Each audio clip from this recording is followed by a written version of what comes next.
श्री उपदेशामृत। संसार में हम देखते हैं कि उपदेश अमृत जैसे किसी को लगते नहीं, इसका नाम है उपदेशामृत। ऐसे उपदेश की जो अमृत तुल्य है। किसी को उपदेश अच्छे लगते हैं? आप जब बच्चों को बोलते हैं, हाँ, तो बच्चे क्या बोलते हैं? हम बड़े हो गए, अब हमें बताने की ज़रूरत नहीं है, आप पुराने ज़माने के हैं, हम लोग अपने ज़माने के स्मार्टफोन वाले हैं। तो और टीचर, शिक्षक हैं, वो विद्यार्थियों को बताना चाहते हैं, या सरकार लोगों को कुछ उपदेश देना चाहती है कि भारत को स्वच्छ रखो, हाँ, ऐसे कई उपदेश देते हैं। तो संसार में उपदेश उसी को अच्छा लगेगा जो इस भक्ति पथ में आगे बढ़ना चाहता है। उपदेश वैसे उसी के लिए होता है, जैसे पढ़ाई किसके लिए है? जो स्कूल में जाकर, मतलब जो पढ़ना चाहता है उसके लिए स्कूल में जाना, क्लास अटेंड करना और फिर होमवर्क करना, ये सब नियम है। जिसको पढ़ाई नहीं करनी है उसके लिए स्कूल के कोई नियम नहीं है। तो उसी प्रकार से उपदेश है, वो उसी व्यक्ति को अच्छे लगेंगे जो अर्जुन की तरह शिष्यस्तेहम साधिमाम त्वाम प्रपन्नम, जो भगवान को शरणागत होकर, गुरु को शरणागत होकर उपदेश ग्रहण करना चाहता है। क्योंकि ऐसे उपदेशों से हमारा मार्ग है बहुत सरल हो जाता है। हमें तो स्पष्ट पता नहीं है कि भक्ति में तो अब हम आ गए, कुछ श्रद्धा थी, मंदिर जा रहे हैं, मंत्र जप कर रहे हैं, गीता पढ़ रहे हैं, पर अब क्या, मान लीजिए आप में से कुछ लोग हैं 16 माला पर भी आ गए, कुछ लोग दीक्षा भी ले ली, तो भक्ति में आगे कैसे प्रगति होगी उसका सोपान उपदेशामृत में दिया गया है। और ये उपदेश भक्तों के लिए अमृत तुल्य है, और इसलिए उसको बार बार पढ़ते हैं, सुनते हैं। अन्यथा संसार के लोगों के लिए उपदेश नहीं है, हाँ, क्योंकि वहाँ तो ऐसी इससे विपरीत जीवन ही चल रहा है, हाँ। तो वहाँ तो वेग बढ़ाने के लिए उपदेश दिया जाता है कि जितना मन पाए, जैसा मन पाए ऐसा बोलो, हाँ, फ्रीडम ऑफ एक्सप्रेशन, स्पीच, हाँ, वाणी स्वतंत्रता का अधिकार, हाँ। तो आप कुछ भी बोलो, कुछ भी खाओ, जीव भगवान ने दिया है तो अनेक वस्तुएं, आप घर पर नहीं बना सकते तो बाहर से मंगवाओ, बाहर रेस्टोरेंट में जाकर खाओ। वाचो वेगम जिह्वा वेगम उदर उपस्थ वेगम। तो वर्तमान में ऐसे उपदेशों से विपरीत उपदेशों सब जगह चल रहे हैं। एक उपदेश है कि जो कृष्ण भक्ति में उन्नति करने के लिए उपदेश है, और दूसरे उपदेश जो है संसार का भोग करने के लिए है। तो संसार का भोग करने के लिए जो उपदेश दिए जाते हैं उसको सुनने के लिए तो सब तैयार रहते हैं। ओके, कहाँ अच्छा खाना मिलता है, मैं वहाँ जाकर खाना खाकर आया, बहुत अच्छा है, बढ़िया है, चलो मैं भी जाता हूँ। ओके, पैसे, कौन सी स्कीम आई है, किस में पैसे डाले तो डबल हो जाए, डबल नहीं 10 गुना हो जाए। अब डबल तो सब करते हैं, हाँ, 10 गुना करना है लोगों को। तो भौतिक संसार में भौतिकवादी लोगों के लिए उपदेश चलते हैं, और भौतिकवादी लोग उसको सुनते हैं, और वही स्कूल कॉलेज सब वही उपदेश चलते हैं। और आध्यात्मिक उपदेश हैं, उपदेशामृत के जो उपदेश हैं वो भक्तों के लिए है। विशेष करके पुस्तक है भक्ति रसामृत सिंधु और उपदेशामृत, ये दोनों पुस्तक भक्तों के लिए लिखी गई है। विशेष करके जो रूपानुग है, रूप गोस्वामी के फॉलोअर्स हैं, अनुगामी हैं, और श्रील प्रभुपाद जी ने इसलिए 2 पुस्तक के ऊपर तात्पर्य लिखा, अनुवाद लिखा है। तो यहाँ पर कई प्रकार के उपदेश है, और उपदेश है हमारे स्तर के अनुसार दिए गए हैं। और पूरा उपदेशामृत पढ़ेंगे तो वहाँ पर हमें शुरुआत, जो आध्यात्मिक जीवन की शुरुआत करने से लेकर सर्वोच्च अवस्था प्राप्त कर ले, तब वहाँ तक के उपदेश दिए गए हैं। तो आपके हैं, अभी तो हम ABCD सीख रहे हैं, तो हमें वो कृष्ण प्रेम कैसे प्राप्त होगा, राधा कुंड की क्या महिमा है, इसका उपदेश करने का कोई फ़ायदा नहीं है, क्योंकि वहाँ तक तो हम पहुँचेंगे नहीं, पता नहीं कि इस जन्म में पहुँचेंगे कि नहीं। पर ये संक्षिप्त में दिया गया इसीलिए है ताकि हमें पता चले कि हमारा लक्ष्य क्या है। जब लक्ष्य पता होता है, जैसे कि किसी को IIT या MBBS करना है तो 8वीं क्लास से तैयारी शुरू कर देता है कि 8, 9, 10, 11, 12 तो 5 साल तैयारी करेंगे तो पूरा निश्चित है कि वो उसमें सफल होगा। हाँ, 12वीं क्लास में आकर विचार करे आधा साल पूरा हो जाए उसके बाद कि नीट एग्ज़ाम दे दूँ तो सफलता की संभावना बहुत कम है। तो इसीलिए हमें रूप गोस्वामी हैं पहले से ये बताना चाहते हैं कि हमारा जीवन का लक्ष्य जो है वो क्या है। तो भक्तों के जीवन का लक्ष्य इस संसार में जैसे अनेक प्रकार के सुख या भोग है उसको भोगना नहीं है, और ना ही उनका लक्ष्य है सकाम कर्मों के द्वारा मुक्ति प्राप्त करना या ज्ञान के द्वारा है ब्रह्म में विलीन हो जाना, ये सब उसके लक्ष्य नहीं है। हालांकि क्योंकि अभी हम पूर्ण रूप से शुद्ध नहीं हुए हैं तो हमें भौतिक संसार में अभी भी भोग करने की इच्छा है, अभी भी मुक्ति की भी इच्छा है। हाँ, कई बार ऐसा भी होता है कि हम विचार करते हैं कि सब खत्म हो जाए, हम विलीन हो जाए, हाँ, सब समाप्त हो जाए। हाँ, तो उस प्रकार से सकाम कर्म ज्ञान और या कभी कभार हम कल्पना करते हैं कि 2-4 दिन हम प्राणायाम अगर करते हैं तो हमें लगता है कि अगर चक्र है कुंडलिनी जागृत हो जाएगा तो क्या क्या सिद्धि मिलेगी। हाँ, लोग कल्पनाएं करते हैं, हम लोग भी कल्पना करते हैं।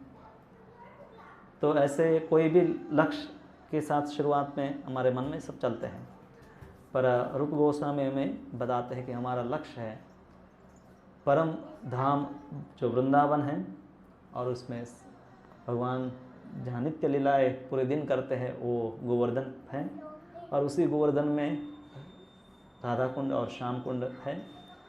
तो वहाँ पर हैं भगवान की उन लीलाओं को के बारे में सुनना या वहाँ पर जाकर भजन करना। जैसे हम देखते हैं कि रूप गोस्वामी, रघुनाथ दास, रूप गोस्वामी, सनातन गोस्वामी का विशेष रूप से वहाँ पर रघुनाथ दास गोस्वामी, कृष्णदास कविराज गोस्वामी, कई लोगों की वहाँ पर भजन कुटीर है और कई वैष्णवों की वहाँ पर समाधि भी है, वहाँ पर बैठकर भजन किए। और सभी तीर्थ, भारत भर में अनेक तीर्थ हैं, वो सब भी वहाँ पर आकर बसे हैं। भगवान की दिव्य लीलाओं के साक्षी बनने का मौका उनको मिला है। इसीलिए तो उपदेशामृत में स्टेप बाय स्टेप्स आगे ले जाता है। सबसे पहले शुरुआत होती है मन और इंद्रियों का संयम। मन ही है कि जो हमें एक जगह पर बैठने नहीं देता है, माला भी नहीं करने देता है। हाँ, क्योंकि मन में अनेक शंकाएं हैं, मन में अनेक विचार आते हैं। हाँ, और हम कुछ न कुछ भ्रम में रहते हैं, मोह उसी से उत्पन्न होता है। तो हम, हालांकि सब लोगों के पास समय है पर सब लोग 16 माला नहीं कर पाते हैं। तो शुरुआत इसलिए बताई कि पहले तो लाइफ को डिसिप्लिन करना है और उसके लिए बैलेंस ज़रूरी है। यहाँ पर ये नहीं बताया कि आप कल से 5 वेगम, तो वेग है तो उसको पूरा ब्रेक लगा दो, मौन धारण कर लो, भोजन करना बंद कर दो, पेट पूरा खाली रखो, या परिवार का पालन पोषण इत्यादि ना करो। हाँ, ये सब का मना नहीं किया गया, पर वेग है उसको नियंत्रण करने की बात है। अब व्हीकल को ब्रेक लगाने की बात नहीं है, पर उसको नियंत्रण में उसको चलाना है, इस प्रकार का उपदेश है। और अगर कोई ऐसा नहीं करता है तो उसके लिए भी कुछ चेतावनी दी गई है। बल्कि ये जो श्लोक है वो मनुष्य जीवन की शुरुआत है। वाचो वेगम मनस क्रोध वेगम, क्योंकि पशुओं के जीवन में ऐसे वेगों का दमन करना या नियंत्रण करने का कोई विचार नहीं होता है। तो यहाँ से पहले तो मनुष्य जीवन की शुरुआत होती है, भक्ति जीवन की शुरुआत उसमें आगे बताया है। फिर दूसरा श्लोक है कि अगर कोई इस प्रकार से नहीं करता है और अगर मान लीजिए वो धर्म में तो आ गया है, मनुष्य है, इसलिए कुछ न कुछ धार्मिक क्रियाओं में लगा हुआ है, और धार्मिक क्रिया मतलब कुछ न कुछ भक्ति का अंश भी उसमें होता है। तो अति आहार, प्रयास, प्रजल्पन, नियमाग्रह, जनसंग और लोभ से उसका प्रगति नहीं हो पाएगा। भक्ति सिद्धांत महाराज अक्सर वो उदाहरण देते हैं कि अगर आपको नाव चलानी है तो एंकर निकालना पड़ेगा। अगर आपने वो एंकर लगा कर रखा है और कितनी भी मेहनत करेंगे आप आगे नहीं बढ़ेंगे। तो हमें हर वस्तु में प्रगति हम चाहते हैं, तो भक्ति में भी हमारी प्रगति होनी चाहिए। हाँ, ये 5 साल पहले हम कहाँ थे, अभी कहाँ पर है, और 5 साल के बाद आगे कहाँ जाना है। तो ये वस्तु है कि मतलब हमें भी व्यक्तिगत जीवन में देखना है कि कौन सी वस्तु, यहाँ 6 वस्तुएं बताई हैं, उसके अलावा क्या क्या वस्तुएं हमारी भक्ति में रुकावट उत्पन्न करेगी या उससे भक्ति का नाश हो जाएगा। एक मुख्य वस्तु है वो भगवान जनसंग, क्योंकि ये दोनों में आता है। भक्ति बढ़ाने में भी संग की बात है और भक्ति खत्म करने में भी संग की बात है। जनसंग और संग त्याग 2 बार इसको रिपीट किया है दोनों में। तो हम हमारी भक्ति बढ़ाना चाहते हैं तो सत्संग, जितने उन्नत भक्तों का अधिक से अधिक संग करेंगे उतना हमारा तुरंत प्रगति होगा। हमारा एस्पिरेशन मतलब हमारी ऐसी इच्छाएं प्रकट होगी। हाँ, हर रोज़ कोई भक्त है कि 16 माला जप करते हैं, उनके साथ हर रोज़ बैठेंगे तो हमें भी 16 माला आसानी से करने लगेंगे। हाँ, उसके साथ से बैठ जाओ, 1-2 दिन बैठो उनके साथ जब वो माला करते हैं तब, और आप साथ में माला करने लगो। वो जब तक करते रहे आप तब तक आप भी करते रहो, हो जाएगा। बहुत कठिन नहीं है। यहाँ पर रविवार को तो अभ्यास किया जाता है। तो ये ज़रूरी है कि संग जो है महत्वपूर्ण है, और भक्ति में आने के बाद जो असत संग है उसको भी त्यागना इतना ही ज़रूरी है। ऐसी मानसिकता, क्योंकि व्यवहार में आप सगे संबंधी, मित्र, परिवार या अपने ऑफिस के लोग उनको त्याग नहीं सकते हैं, पर उनकी मानसिकता को नहीं अपनाना। हाँ, संग त्यागा सतवृत्ते, और जो भक्त हैं उन्हीं के प्रकार से हमें अपना जीवन जीना है। जैसे भक्त लोग हैं जीवन जीते उसी प्रकार से अपना भी जीवन लाइफस्टाइल बनाना है, तो इससे हमारी भक्ति में प्रगति होती है। अब मान लीजिए कि आप भक्तों के संग में तो आ गए, हाँ, पर वहाँ पर भी हमें सीखना ज़रूरी है ना कि हम क्या करें। हाँ, भक्त है शुरुआत में सब की सेवा भी करते हैं, एक माला भी नहीं करता है उसको भी खिलाते हैं, मतलब प्रसाद खिलाते हैं, सब करते हैं, पर धीरे धीरे हमें वो सब सीखना चाहिए उनको देखकर कि हमारे में भी ऐसे सेवा भाव का विकास हो। और ये आदान प्रदान है कि ददाति प्रतिगृह्णाति, देना और ग्रहण करना, गुह्यम आख्याति पृच्छति। ये प्रभुपाद जी कहते हैं कि ये बहुत महत्वपूर्ण है कि गुह्यम आख्याति, प्रश्न पूछना, जिज्ञासा करना, कैसे हमारी भक्ति में आगे प्रगति हो। हाँ, विशेष रूप से साधुओं के संग में तो यही मौके का पूरा व्यक्ति को लाभ लेना चाहिए। हाँ, कि उनके संग में जाकर हम भक्ति के विषयों के बारे में जिज्ञासा करें, और भुंगते भोजयते, उनके वहाँ भक्तों के वहाँ या मंदिर में जाकर हम प्रसाद लें, और दूसरा भी उनको भी अपने घर पर बुलाकर प्रसाद को खिलाएं। हाँ, ये भी ज़रूरी है दोनों प्रकार से। हाँ, क्योंकि अन्यथा संबंध लंबे समय टिकेगा नहीं। आपको टिकाना है तो कृष्ण के भक्तों को भी बुलाना है, घर में भी कीर्तन करना है। हाँ, दूसरों के घर भी जाना है, अपने घर में भी करना है। और कई प्रसंग होते हैं हमारे जीवन में, जैसे किसी का जन्मदिन है, कोई एनिवर्सरी है, या ऐसे भी कोई उत्सव है, तो उस दिन है सगे संबंधी, मित्र, परिवार, वैष्णवों को सबको बुला सकते हैं, और कीर्तन का आयोजन कर सकते हैं, प्रसाद का आयोजन कर सकते हैं, जितनी जैसी क्षमता है ऐसा कर सकते हैं। पर गृहस्थ जीवन में एक प्रमुख अंग है भक्ति का संकीर्तन, और साथ में मिलकर कीर्तन करना। तो जब कीर्तन संकीर्तन यज्ञ है, और यज्ञ में हमेशा मंत्र होते हैं, जैसे हमारे कृष्ण मंत्र गाते हैं, यज्ञ में हमेशा श्रवण कीर्तन होता है और प्रसाद भी होता है। यज्ञ तभी पूरा होता है जब यज्ञ शिष्टाशिना शंतम मुच्यंते सर्वकिल्बिषे पुंजते ते तगम पापा ये पचंती आत्मकारण। तो यज्ञ का उच्छिष्ट है वो सबको देना है, तो वही यज्ञ है। अब भक्तों के संग में हम जाते हैं तो हमें फिर इस्कॉन मंदिर पर जाते हैं, यहाँ पर आते हैं तो अनेक भक्त मिलेंगे। कम से कम ऐसे भक्त तो मिलेंगे जो एक बार अपने जीवन में हरे कृष्णा बोल रहा है। तो ऐसे लोगों का भी हम आदर करते हैं। पर कुछ भक्त हैं गंभीरता से 16 माला जप कर रहे हैं, दीक्षा शिक्षा इत्यादि उन्होंने ग्रहण की हैं और अपने जीवन में अच्छी तरह से सब विधि निषेध का पालन कर रहे हैं। तो ऐसे भक्तों को प्रणाम करना चाहिए, उनको विशेष आदर देना चाहिए, उनसे सीखना चाहिए। पर जो व्यक्ति पूर्ण रूप से शुद्ध हो गया है, द्वेष से मुक्त हो गया है और कृष्ण चेतनामय जिनका जीवन है, ऐसे लोगों की हर प्रकार से सेवा करनी चाहिए। उनके लिए समय, धन, जीवन जो भी जितना भी हम दे सके उतना कम है। हाँ, तो 3 प्रकार के हमें भक्तों की बात की गई है।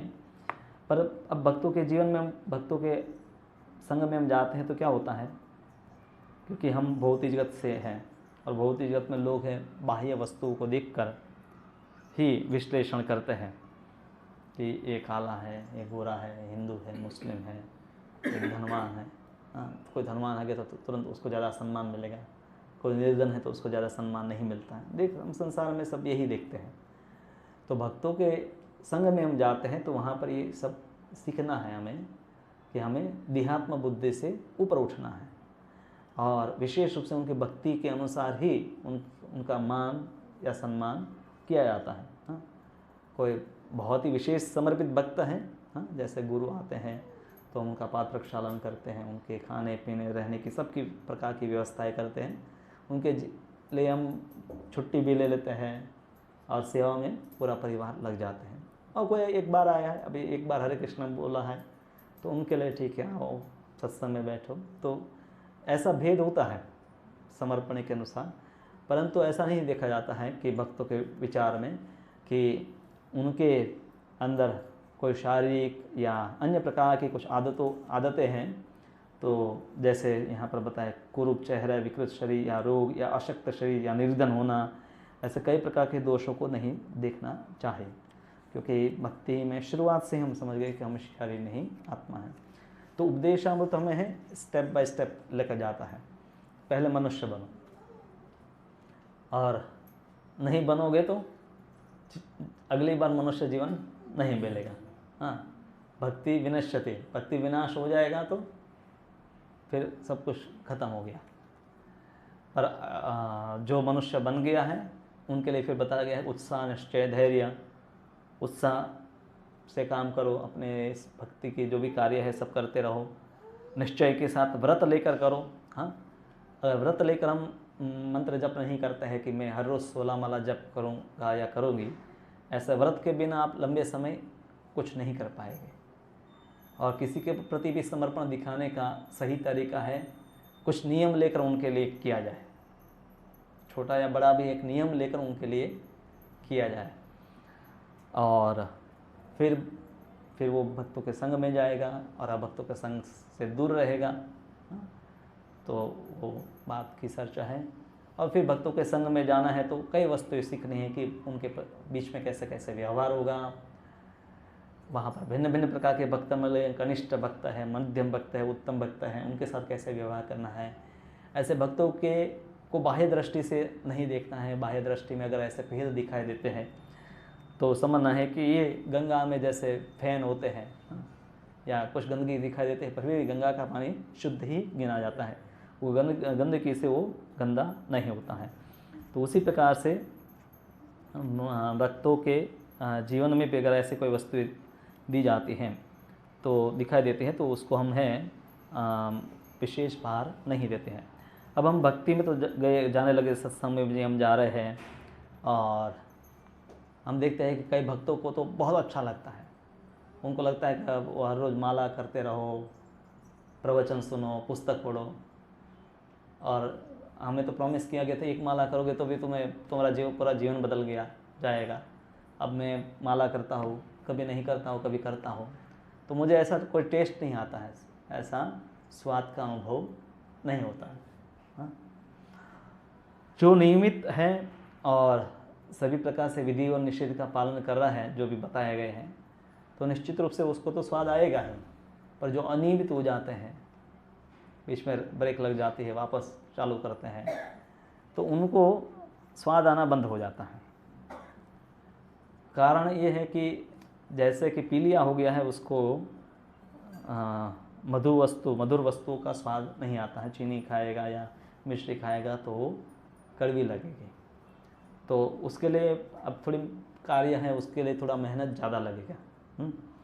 और दूसरा कि भगवान के नाम का जप तो हमने सबने शुरू कर दिया है, पर कुछ लोग भगवान का नाम का जप है जैसे बताया गया है विधि उसी प्रकार से करते हैं। आपके विधि तो एक ही प्रकार का सबको पता ही है कि मंत्र माला हाथ में लेना है, हरे कृष्ण कृष्ण कृष्ण हरे हरे, हरे राम राम राम हरे हरे। ध्यान लगाकर भी माला करता हूँ मैं, वही मंत्र बोल रहा हूँ, पर मुझे इतना टेस्ट नहीं लगता है। हाँ, बल्कि ये लगता है कि ये थोड़ा भार लगता है, कब इसको माला को पूरी कर देना है। तो उसका कारण भी बताया है पद्म पुराण में कि 10 प्रकार के नाम अपराध से व्यक्ति को बचना चाहिए। पता है आप सब लोगों को 10 प्रकार के नाम अपराध? सुना है? सुना है, सबने सुना है। तो उसमें कई नाम अपराध जो है वो हमारी समझ गलत होने के कारण है। कुछ नाम अपराध हमारे व्यवहार के कारण होते हैं, कुछ हमारी अंडरस्टैंडिंग जो है, समझ है, वो गलत होने के कारण होते हैं, और कुछ एक अति सूक्ष्म है कि जो दिखाई भी नहीं देते हैं। जैसे पहला नाम अपराध है कि वैष्णवों की निंदा करना, उनका अपमान करना या गुरु की आज्ञा का पालन नहीं करना, तो ये पता चल जाता है, हाँ, विजिबल है। या देवी देवताओं को, अब कई अपराध है समझ के ऊपर है। ये हम विचार करें कि देवी देवताओं का नाम, भगवान का नाम सब समान है, हम नाम जप कर रहे हैं, पर अंदर विचार यही है कि सब ठीक है। हाँ, आप यज्ञ करो, नाम जप करो, आप काली की पूजा करो, गणेश की पूजा करो या कृष्ण की पूजा करो, सब ठीक एक ही है, उसमें कोई फ़र्क नहीं है, जिसको जो पाए वो करे। हाँ, तो ये समझ की बात हो गई। या शास्त्रों की निंदा करना जो भगवान के नाम का महिमा बताते हैं, या उसकी जो भगवान के नाम की महिमा पता है कि ठीक है, थोड़ा शांति इससे मिलता है, पर ऐसा नहीं कि ये नाम कुछ इतना शक्तिशाली है। इससे शक्तिशाली तो वेद मंत्र है या कर्मकांड के यज्ञ है। हाँ, तो उससे ज़्यादा लाभ मिलेगा। तो नाम की महिमा को काल्पनिक गिनना या अतिशयोक्ति गिनना या कर्मकांड के बराबर नाम को समझना, हाँ, या जो अधिकारी नहीं है उनको, जो जिनकी कोई श्रद्धा नहीं, उनको जाकर उपदेश देना। हाँ, पर उसमें सबसे कठिन जो है वो है 10वां नाम अपराध कि अनेक बार नाम की महिमा सुनने के बाद भी भौतिक विषयों में आसक्ति बनाए रखना। हाँ, अभी भी आसक्ति हमारी है, सबकी है ना। हाँ, पर कृष्ण में आसक्ति होगी तो ऐसी भौतिक आसक्ति दूर हो सकती है। आसक्ति दूर करने का एक तरीका तो ये है कि आप सब छोड़ो, आज ही मोबाइल और सब कुछ छोड़कर निकल जाओ कहीं। मन से आसक्ति फिर भी नहीं छूटेगी। हाँ, कई लोग ऐसे निकल भी गए। लोग पहले इतने गंभीर होते थे भगवान को पाने के लिए, आत्म साक्षात्कार के लिए, कि सब कुछ छोड़कर निकल जाते थे। हाँ, बड़े बड़े राजा तक अपने घर परिवार को सबको छोड़कर निकल गए थे। हाँ, और वो इतने गंभीर थे कि, और कलयुग में अधिकतर लोग हैं ऐसा नहीं कर पाते हैं, वरना ये भी एक रास्ता है। पर भक्ति में जो रास्ता बताया गया है, कृष्ण के प्रति आसक्ति का विकास करना। हाँ, कृष्ण की सेवाओं के प्रति। हाँ, और जिसमें भी हमारी आसक्ति होती है उसके बिना हम रह नहीं सकते हैं, उसी को हम ज़्यादा समय देते हैं। तो कृष्ण के प्रति आसक्ति मतलब कृष्ण को आपको समय देना है। हाँ, उनके लिए कुछ करना है। तो भौतिक विषयों में आसक्ति छोड़ने का तरीका जो है, भगवान की भक्ति के कार्यों में आसक्त होना, और वो बारंबार करने से भक्तों के संग में रहने कर ऐसी आसक्ति भी उत्पन्न होगी। बारंबार उसकी महिमा सुनना, पर कई बार क्या कि अपराध है तो बारंबार सुनने के बाद भी ऐसी आसक्ति दूर नहीं होती, यही बताया है। तो कुछ गुणों का भी प्रभाव है, तमोगुण या रजोगुण का प्रभाव है। हाँ, वही मूल कारण है आलस और इच्छाओं का, तमोगुण और रजोगुण। तो व्यक्ति को अपना जीवन भी सात्विक बनाना पड़ेगा, सात्विक लोगों का संग करना पड़ेगा। सिर्फ सात्विक वस्तु बाह्य वस्तु नहीं है, वो आंतरिक भी है। आप क्या सोच रखते हैं हर वस्तु के बारे में, वो भी गुणों के अनुसार अलग होती है। हाँ? जैसे सात्विक भक्त है वो भगवान का भक्ति करता है कि भगवान का साथ मेरा संबंध है, या कम से कम उनको है कि कर्तव्य का विचार है कि मेरा कर्तव्य है कि मैं भगवान की सेवा करूं। रजोगुणी व्यक्ति है सेवा करता है पर उसमें लाभ की आशा है, और तमोगुणी व्यक्ति है वो तो शास्त्रों के अनुसार कुछ करता ही नहीं। तो उपदेशामृत है हमें बताता है कि ऐसा पीलिया को दूर करने का तरीका यही है कि बारंबार भगवान का नाम लिया जाए, और धीरे धीरे इसका शुद्धिकरण होगा और भगवान का नाम हमें अच्छा लगने लगेगा। तो उपदेशामृत है, उसमें पहले जब कोई व्यक्ति है इस प्रकार से नाम जब पहले तो उसको उसमें प्रवीण होना है कि 16 माला वो जप करे, फिर आगे और भी बातें हैं पर मुख्य बात यहाँ पर यही है। और फिर उसी नाम कीर्तन को और अच्छे ढंग से, जैसे कि यहाँ बताया है कि मनुष्य अपना पूरा समय 24 घंटे भगवान के दिव्य नाम रूप गुण नित्य लीलाओं का सुंदर ढंग से कीर्तन तथा स्मरण करने में लगा है, जिससे उसकी जीव तथा मन क्रमशः व्यस्त रहेंगे। तो बताया कि क्रमिक रूप से उसको ये बढ़ाते जाना है और पूरे जीवन को उसी से ओतप्रोत कर देना है।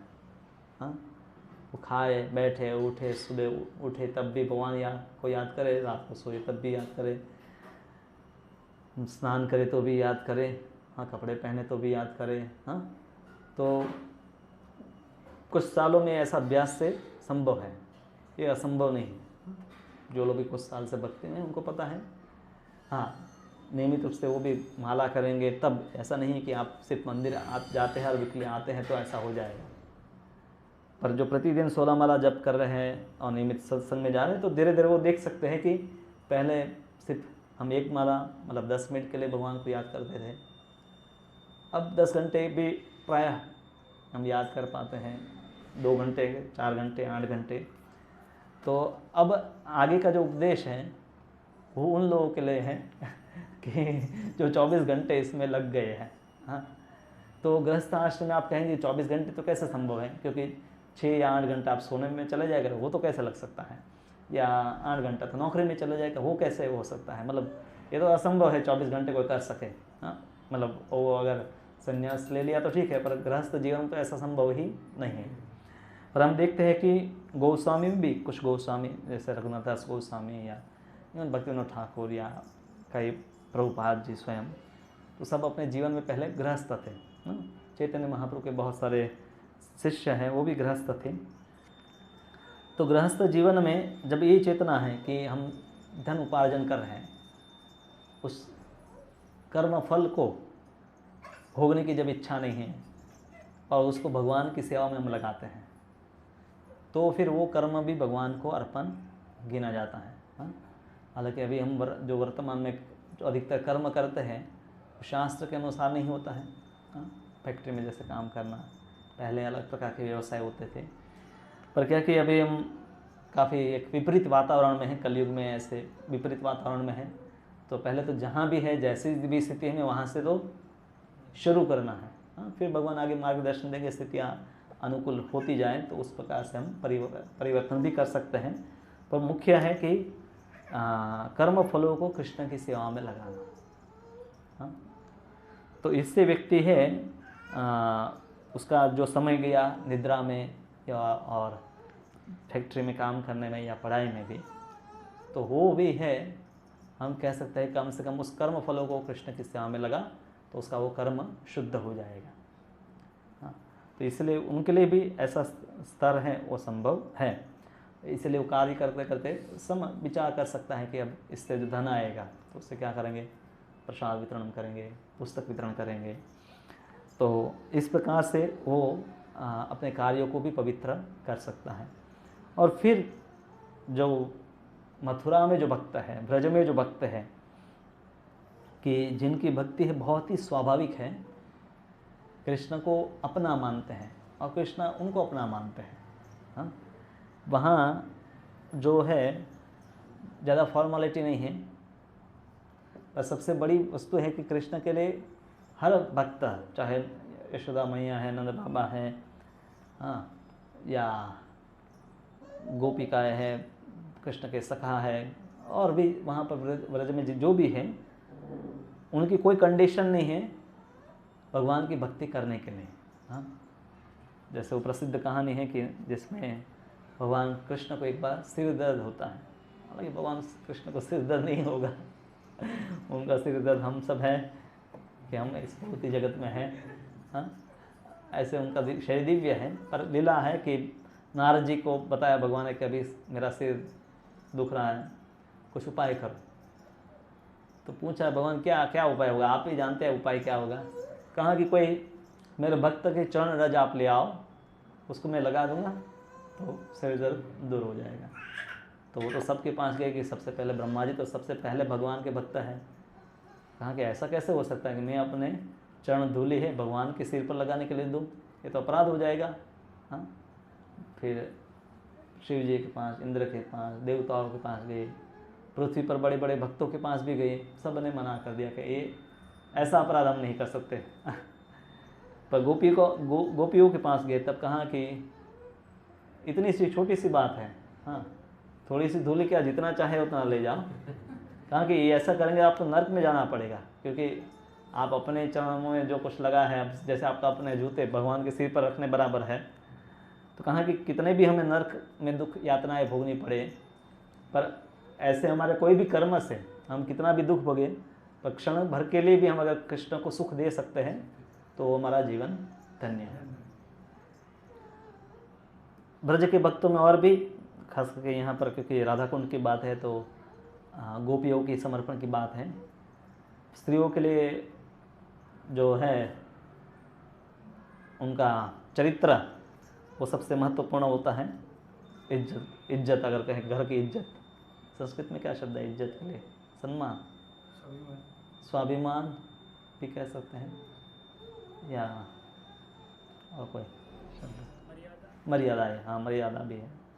तो मर्यादा समाज में एक जो है वो सबसे महत्वपूर्ण है, और एक बार मर्यादा टूटी है तो उसको वापस आप सांध नहीं सकते हैं। तो वो सब गोपी अपने पति या अपने ससुर या अपना समाज लोग क्या कहेंगे उन सब की मर्यादाओं को भी छोड़ करके कृष्ण की सेवा के लिए, हाँ, मध्य रात्रि में गई। तो हम सब हैं अभी भी बहुत सारी कंडीशन लगाकर भक्ति करते हैं कि हम माला करेंगे, पर घर वाले कहेंगे कि नहीं माला करना है तो हम छोड़ देंगे। हाँ, या हम तिलक लगाएंगे, अगर घर वाले और अड़ोसी पड़ोसी हंसेंगे नहीं तो अपने तिलक लगाऊंगा, वरना नहीं लगाऊंगा। तो हम छोटी छोटी जो भक्ति की बातें हैं उसमें भी बहुत सारी शर्तें हैं, पूरा कॉन्फिडेंस नहीं है। और यहाँ हम देखते हैं कि जो ये सब गवाल जो भी गाय का, हाँ, जो गोपियाँ हैं ग्वालन, तो वो सब है उनका इतना समर्पण है कि ना ही तो वो परिवार समाज वो सबसे महत्वपूर्ण होता है स्त्रियों के लिए। अगर इन सब ने उनका त्याग कर दिया है तो फिर उनका कोई आश्रय नहीं रहता है। वर्तमान में भी जिनका मतलब ऐसा नाम खराब हो जाता है तो फिर वो कभी भी जीवन में वो धब्बा जो भी लग गया वो दूर नहीं हो सकता है। कितने भी बाद में अच्छे कर्म करे, लोग कहें कि भाई इसने कुछ तो ऐसा किया था या कुछ उसका चरित्र बिगड़ा था, पहले एक बार हो गया तो भी। पर हम देखते हैं कि ब्रज के भक्त ये भी विचार नहीं करते हैं। तो उपदेशामृत है, हमें मनुष्य बनाने से लेकर भक्तों के संग में जाना, फिर भक्ति करना, भक्ति में आगे प्रगति करना, वहाँ से लेकर इन भक्तों की महिमा तक लेकर जाता है। हालांकि हम गोपियों की तरह नहीं बन सकते हैं, पर उनकी भावनाओं की तो ज़रूर से हमें प्रशंसा करनी चाहिए और ये भगवान को प्रार्थना करनी चाहिए कि उसका कुछ बूंद भी हमारे में आ जाए ऐसे समर्पण का, हाँ, तो हमारा जीवन धन्य है। तो इस प्रकार से उपदेशामृत है, सर्वोच्च जो स्थान है राधा कुंड है, वहाँ तक लेकर हमें जाती हैं। और गौड़ी वैष्णव जो है चैतन्य महाप्रभु के जो अनुगामी हैं उनके लिए ये सब स्थान है विशेष महत्वपूर्ण है, क्योंकि उसमें कई भगवान की लीलाएँ वहाँ पर हुई है, द्वादश वन में और गोवर्धन में और राधा कुंड पर, श्याम कुंड पर। और ये भगवान की एक लीला का ही भाग है कि जिसमें राधा कुंड और श्याम कुंड का निर्माण हुआ। और इन लीलाओं को समझना अभी काफ़ी कथाएं हम जानते हैं, कथा को ऐसा नहीं कि भारत में कोई नहीं जानता, प्राय लोग सुने हैं सब कथाएं, पर इनकी अनुभूति तो तभी हो सकती है कि जब स्वयं ऐसी व्यक्ति ऐसी स्थिति में जाए। हाँ, कोई अगर किसी को बताए हाँ कि वे दांत निकालते तो कितना दर्द होता है, या आपको पथरी होती तो कितना दर्द होता है, या बच्चे को जन्म देना है तो कितना दर्द होता है, आप किसी को एक्सप्लेन कर सकते हैं, पर जब तक वो स्वयं अनुभव नहीं करता तब तक पता नहीं चलता कि क्या है अनुभव। तो उसी प्रकार से भक्ति में ब्रज भक्त हैं, उनकी जो भक्ति और समर्पण है, उनको कम से कम व्यक्ति जो पहले तो भक्ति में आ चुका है, दीक्षा शिक्षा इत्यादि प्राप्त की है, तो वहाँ कम से कम शुरुआत होती है समझने की। शुरुआत कम से कम वो अधिकारी बनता है इन विषयों को समझने के लिए। तो उपदेश है उसको हमें ध्यान से, भक्ति में यही है कि ध्यान से समझना का प्रयास करना। हाँ, और कई उपदेश हमें अच्छे भी नहीं लगेंगे ऐसे भी। हाँ, जैसे माता पिता भी हमें बोलते हैं, हाँ जैसे हाथ हमारे गंदे हैं तो हम आकर खाना खाने बैठ गए तो कह रहे हाथ पैर धो कर आओ, हमें उठना पड़ता है। हाँ, आलस भी हम करते हैं। अब हम बड़े हो गए तो हमें पता है कि ये ज़रूरी है, अब हमें कोई नहीं कहता है तो भाई हम स्वयं ये वस्तुएं करते हैं। तो उसी प्रकार से भक्ति की शुरुआत में हमें गुरु या शिक्षा गुरु अनेक उपदेश देते हैं, हमारी कमियों को दूर करने के लिए देते हैं। हाँ, और उपदेश उन्हीं को देते हैं कि जिनकी प्रगति हो ऐसी वो आशा रखते हैं। हाँ, हम जैसे यहाँ पर बहुत सारे लोग हैं नीचे बैठकर चाय पी रहे होंगे या सिगरेट पी रहे होंगे, उनको जाकर बोलते हैं। हाँ, या लारी पर पानी पूरी खा रहे हैं, उनको जाकर बोलते तुम खाना मत, यहाँ पानी पूरी मत खा। उपदेश उनके लिए नहीं है। हाँ, जिनको आप प्रेम करते हैं उनको आप उपदेश देते हैं हकीकत में। हाँ, और संस्कृत में उपदेश जो है यानी कि नज़दीक, उपनिषद जैसे है, नज़दीक बैठकर मतलब निकट में जो है वो संबंध में जो निकटता है उसी में उपदेश काम करता है, अन्यथा उपदेश अमृत नहीं होगा। ये अमृत उपदेश विष हो जाएगा। हाँ हाँ हाँ, तो ये उपदेश है बहुत प्रसिद्ध है। चैतन्य श्रील प्रभुपाद जी ने बहुत सरल वस्तु हमें बताई कि पहले 4 नियमों का पालन करना है। पहले सिंपल उपदेश उन्होंने दिया कि भाई 4 नियम का पालन करो, मांसाहार नहीं, नशा नहीं, जुआ नहीं, व्यभिचार नहीं, हरे कृष्ण मंत्र की 16 माला जप करो। और फिर व्यक्ति इतना करता है तो फिर आगे उनको दिखाए कपड़े पहनना है, तिलक कैसे लगाना है, क्या खाना है, तो कई वस्तुएं सिखाई जाती हैं और प्रेम से सिखाई जाती है। हाँ, कभी कभी हम बारंबार गलती करते तो हमें बोला भी जाता है, पर ये उपदेशों को हमें अंगीकार अपने जीवन में करेंगे तभी हम इस भक्ति रस में, भक्ति रस का जो सागर है, इसके बाद जो पुस्तक है वो भक्ति रसामृत सिंधु है, कि उस सागर में रूप गोस्वामी बताते हैं कि भक्त है वो बड़ी मछलियों की भांति है कि जो बहुत गहराई तक अंदर गोते लगाती है। उसी प्रकार से भक्त है इस भक्ति रस में है, आनंद लेते हैं। और इसलिए उपदेशामृत में कुछ सामान्य उपदेश दिए गए हैं, शुरुआत के 2 श्लोकों में ही विशेष करके वो है, बाकी भक्ति के संबंधित उपदेश हैं। और भक्ति रसामृत सिंधु में और आगे विस्तृत रूप से भक्ति के कई नियमों का वर्णन किया गया है, भक्ति की व्याख्या, भिन्न भिन्न प्रकार की भक्ति, शुद्ध भक्ति, मिश्र भक्ति, शुद्ध भक्ति के अलग अलग स्तर है, साधन भक्ति, भाव भक्ति, प्रेम भक्ति, भक्तों के लक्षण क्या क्या होने चाहिए, भक्तों में क्या क्या गुण होने चाहिए, भगवान के क्या क्या लक्षण या विभिन्न प्रकार के गुण हैं।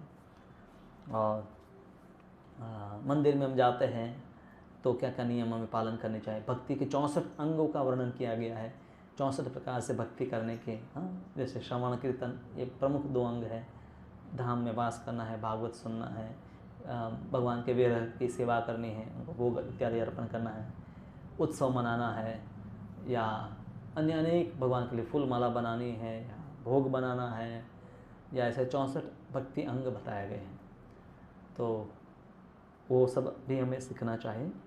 और इस प्रकार से हम करेंगे तो निश्चित रूप से हम भगवान चैतन्य महाप्रभु के द्वारा दिए गए व्रज भक्ति और कृष्ण भक्ति के रहस्यों को समझने के लिए योग्य बनेंगे। अभी आपके कोई प्रश्न है तो हम थोड़ी प्रश्नों के लिए थोड़े ज़्यादा समय लेते हैं। उपदेशामृत के संबंधित प्रश्न हो या अन्य भी कोई प्रश्न हो तो भी उसको हम ले सकते हैं।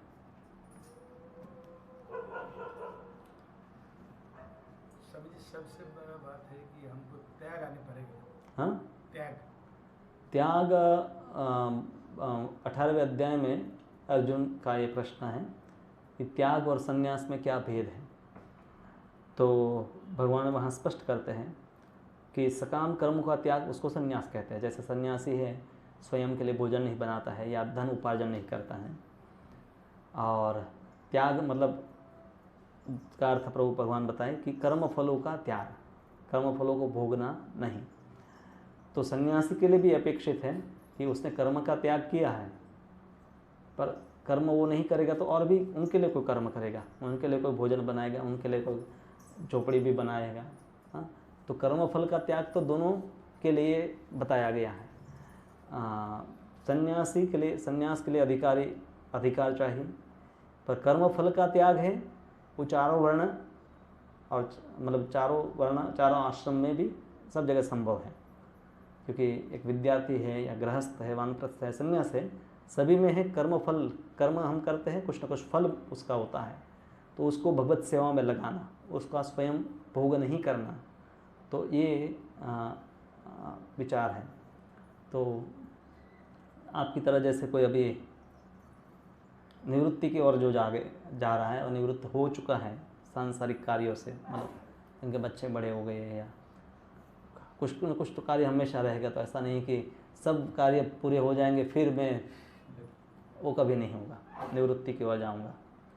प्रायः जो बड़े कुछ मुख्य कार्य है पूरे हो गए या नहीं भी हुई तो भी व्यक्ति को अब विशेष रूप से भक्ति में अपने आप को प्रवृत्त कर देना चाहिए। मंदिर के नज़दीक रह सकते हैं या दूर भी है तो सुबह शाम आकर या सुबह एक कोई टाइम आकर 2-3 घंटा वहाँ पर सेवाएं कर सकते हैं। प्रचार में कीर्तन करना, जाना, अपने अड़ोस पड़ोस में प्रचार करना, घर में ही अपने सगे संबंधी मित्रों को इत्यादि को ज्ञान का उपदेश देना, तो कई क्रियाएं करनी है। तो त्याग मुख्य जो है कर्म फल का त्याग, वो कठिन है। हाँ, एक बार पैसे हाथ में आए तो हमारा पहले से प्लान होता है। हाँ, नौकरी नहीं लगी उससे पहले प्लान होता है कि पैसे कमाएंगे तो हम क्या क्या करेंगे, पर उस प्लान में भगवान नहीं होते हैं। हो सकता है तो ठीक है, आपको लगता है कि चलो मंदिर जाकर कुछ डोनेशन बॉक्स में 100 रुपया या 500 रुपया डाल देंगे एक बार तो ऐसा नहीं होगा कि भाई हम हर बार डालेंगे। तो ये वस्तु भी समझना है कि त्याग है वो कर्म फल का त्याग है। एक प्रश्न है गौरी। हाँ, उपदेशामृत में अंत में हाँ, राधा कुंड में नहाने का बारे में बताया हुआ। हाँ, अच्छा है कि हाँ, लेकिन कहीं अन्य जगह पर प्रभुपाद जी डालते हैं, हाँ, लोगों को बोलते हैं ये बोगस है, रास्कल है। हाँ, हाँ। उसके बारे में तो जैसे यहाँ अंतिम श्लोक में है, तब भला ऐसा कौन बुद्धिमान व्यक्ति होगा जो गोवर्धन पर्वत की तलहटी पर स्थित इस दिव्य राधा कुंड की सेवा करना नहीं चाहेगा। तो यहाँ पर जो ये 9वां श्लोक है, अंतिम श्लोक में देखता हूँ क्या है।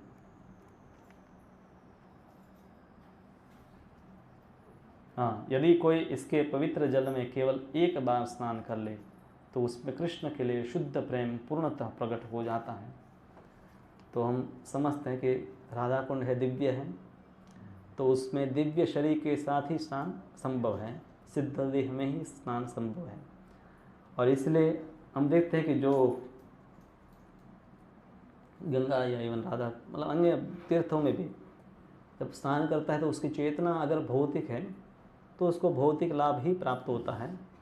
कुछ शरीर का मैल जैसे हम स्नान करते हैं दूर होता है, इतना ही प्रभाव होता है।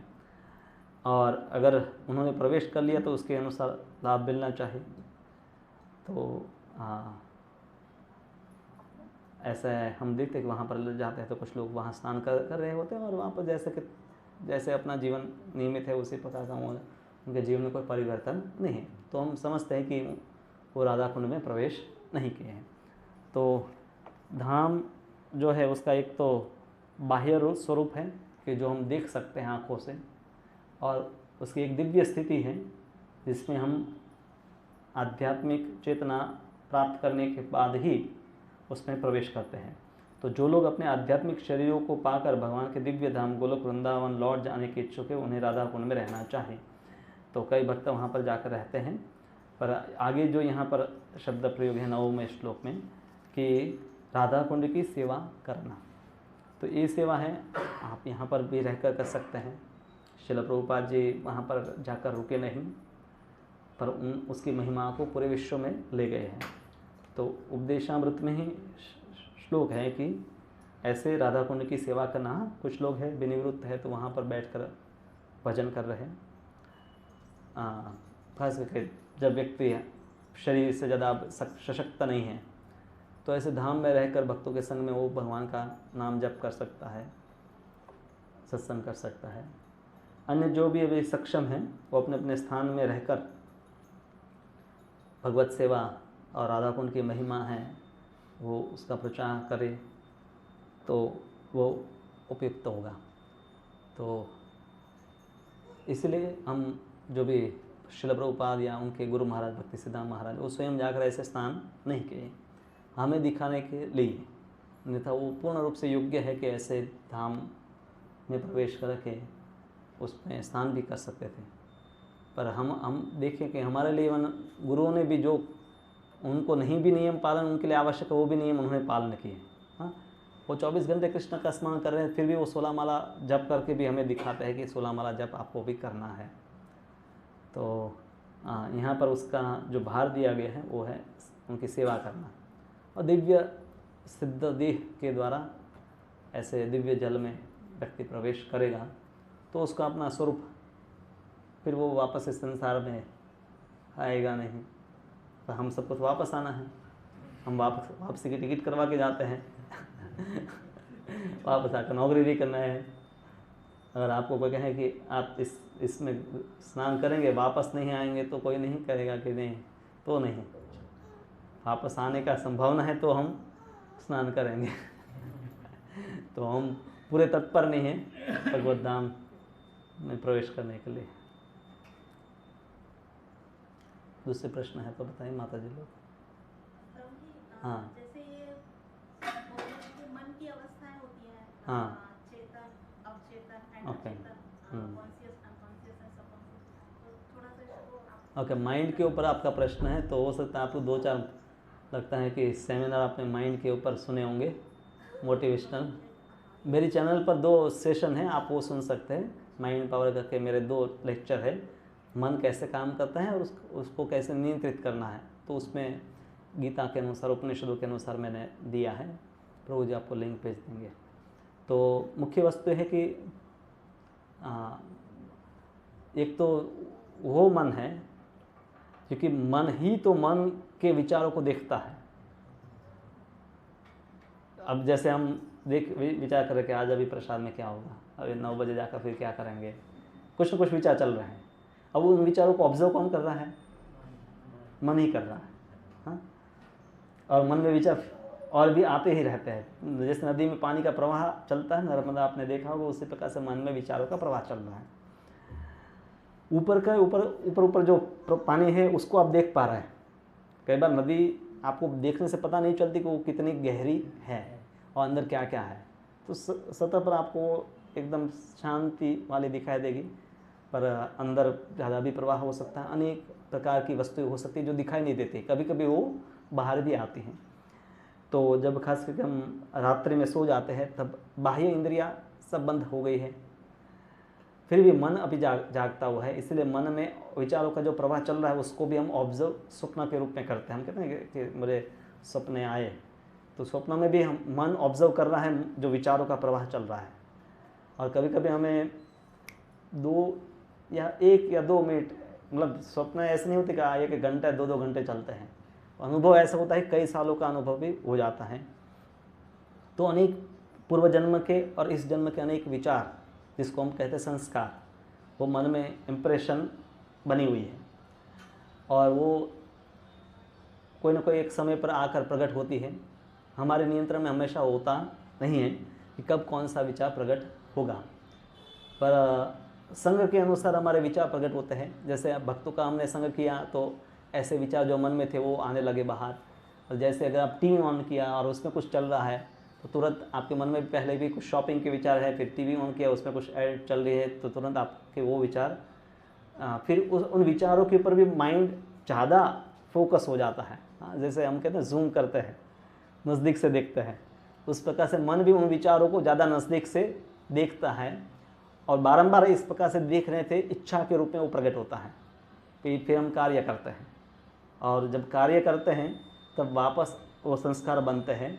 तो ऐसे अनेक हर क्षण जो हम देखते हैं, सुनते हैं, सूंघते हैं, स्पर्श करते हैं, तो पांचों जो इंद्रियों के अनुभव है, सूंघते हैं, पांचों इंद्रियों के अनुभव है मन में संग्रहित होते हैं। जैसे कैमरा है, अभी मेरे प्रवचन को देख रहा है और सुन रहा है, सूंघ नहीं सकता हो, स्पर्श नहीं कर सकता, स्वाद नहीं ले सकता है, पर हमारे पास पांच इंद्रियां हैं।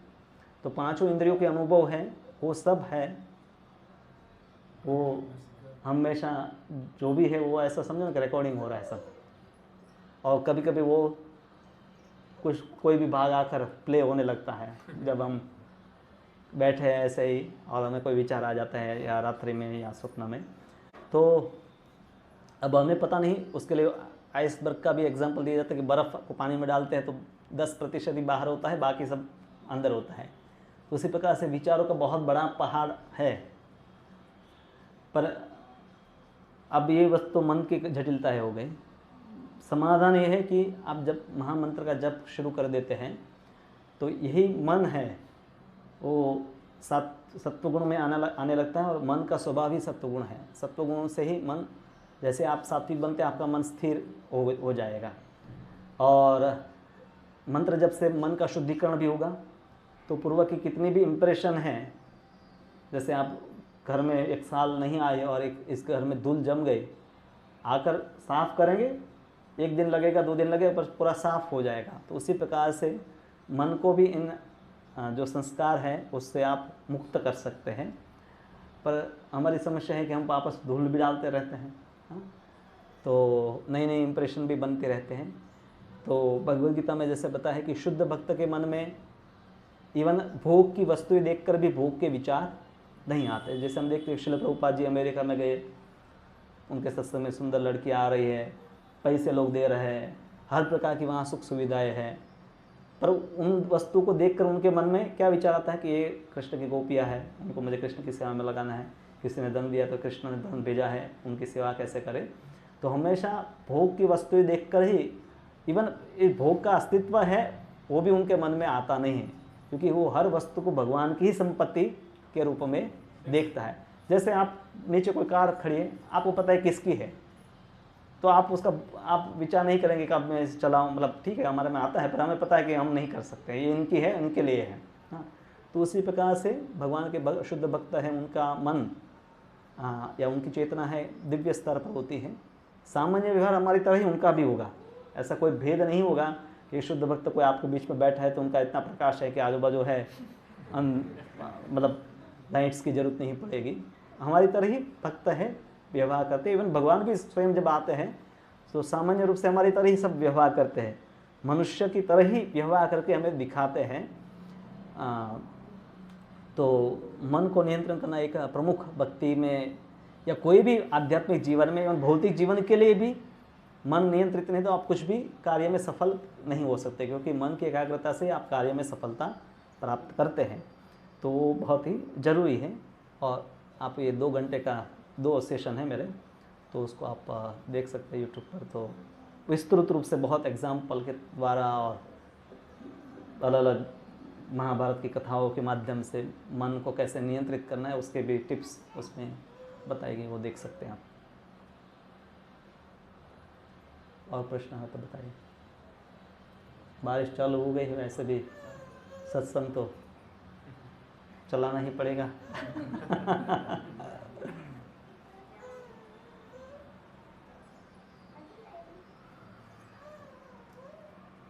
बताइए प्रभु जी, लोग प्रश्न कोई नहीं पूछे, ये सब में इस साइड से कोई प्रश्न नहीं पूछे।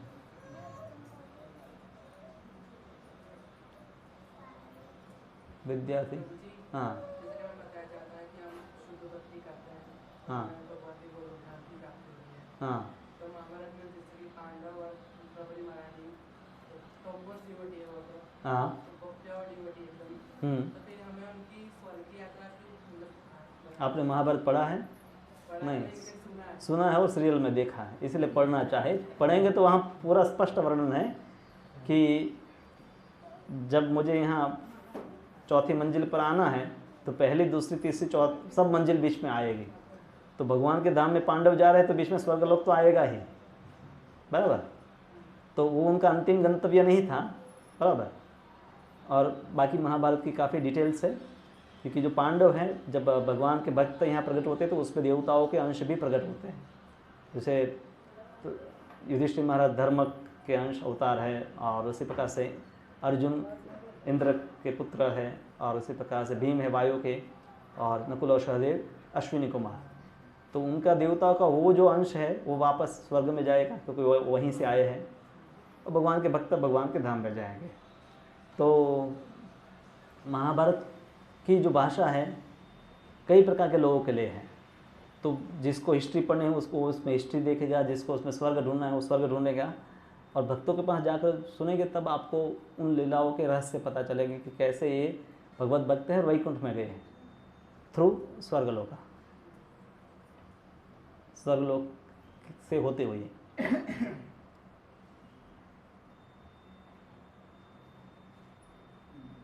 ओके ना, नाम अपराध में एक अपराध है कि हमें भगवान नाम का प्रचार, वो भक्त नहीं है उनको नहीं करना है। हाँ, उनको नहीं करना है, तो इसलिए उनको हम प्राथमिक बातें, मतलब श्रद्धा विहीन व्यक्ति को नाम का उपदेश नहीं देना है। तो श्रद्धा विहीन है, उनको पहले श्रद्धा उत्पन्न हो वो प्रयास करना है। तो उसको प्रचार करो कि जीवन का लक्ष्य क्या है, आत्मा क्या है, प्राथमिक बातें। एक बार उनकी श्रद्धा उत्पन्न होती है, वो स्वीकार करता है, फिर उनको नाम की महिमा हम बताते हैं। और हम देखते हैं कि प्रायः कई बार है जिनको हमने उपदेश दिया नहीं, सत्संग में भी नहीं है, तो श्रद्धा कई लोगों की होती है। तो हमेशा ऐसा नहीं कि सब अधिकतर लोगों की श्रद्धा वैसे होती है। तो पर कई लोगों का बिल्कुल विश्वास नहीं है और उसका तिरस्कार करते हैं। तो हम पहले उसमें प्रयास करते हैं कि पहले उनको एक प्राथमिक समझ विकसित हो, और जब श्रद्धा उत्पन्न हो भक्ति में, तब जाकर हम उनको नाम की महिमा बताते हैं। अब जैसे कोई आकर यहाँ पर 1 घंटा बैठ रहा है तो श्रद्धा होगी तभी बैठेगा, वरना क्यों बैठेगा यहाँ। हाँ, वो चल कर चला जाएगा, 5 मिनट में कहेगा मुझे इंटरेस्ट नहीं, जाएगा।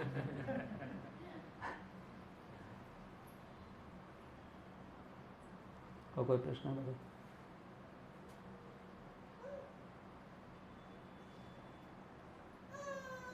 ठीक है। हरे कृष्ण कृष्ण कृष्ण हरे हरे, हरे राम राम राम हरे हरे।